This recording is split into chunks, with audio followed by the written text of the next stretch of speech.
जय श्री कृष्णा, राधे राधे, श्री हरिदास। स्वागत है आप सभी का। आज हम माघ मास के मातम्य के अंतर्गत 5वें अध्याय का श्रवण करेंगे।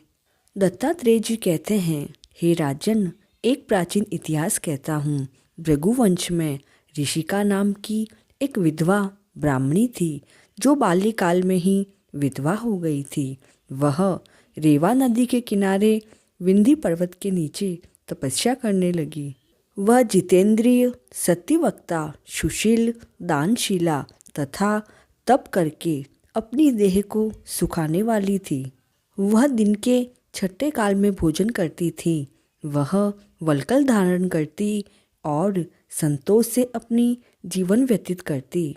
उसने रेवा और कपिल नदी के संगम में 60 वर्ष तक माघ स्नान किया और फिर वहाँ पर मृत्यु को प्राप्त हो गई।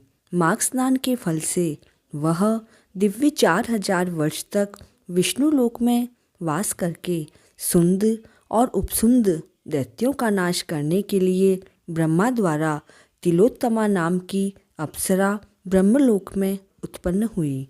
वह अत्यंत ही रूपवती, ज्ञान विद्या में अति प्रवीण और मुकुट कुंडल से शोभायमान थी। उसका रूप, यौवन और सौंदर्य देखकर ब्रह्मा भी चकित हो गए।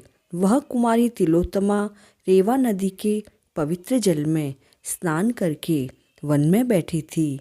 तब सुंद और उपसुंद के सैनिकों ने चंद्रमा के समान रूपवती को देखकर अपने राजा सुंद और उपसुंद से उसके रूप की शोभा का वर्णन किया और कहने लगे कि कामदेव को लज्जित करने वाली ऐसी परम सुंदर स्त्री हमने पहले कभी नहीं देखी।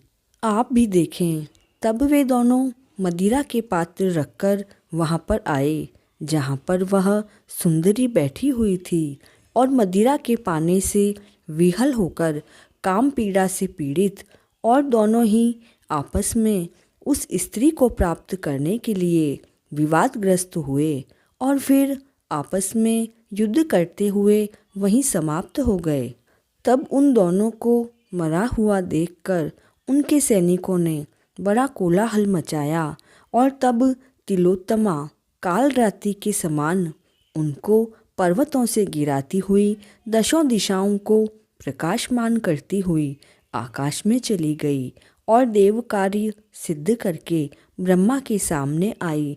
तो ब्रह्मा जी ने प्रसन्नता से कहा कि हे चंद्रवदनी, मैंने तुमको सूर्य के रथ पर स्थान दिया। जब तक आकाश में सूर्य स्थित है, नाना प्रकार के भोगों को भोगो। हे राजन, वह ब्राह्मणी अब भी सूर्य के रथ पर माघ स्नान के उत्तम भोगों को भोग रही है।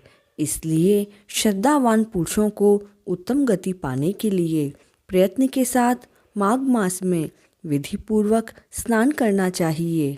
इति श्री पद्म पुराण अंतर्गत 5वां अध्याय संपूर्णम।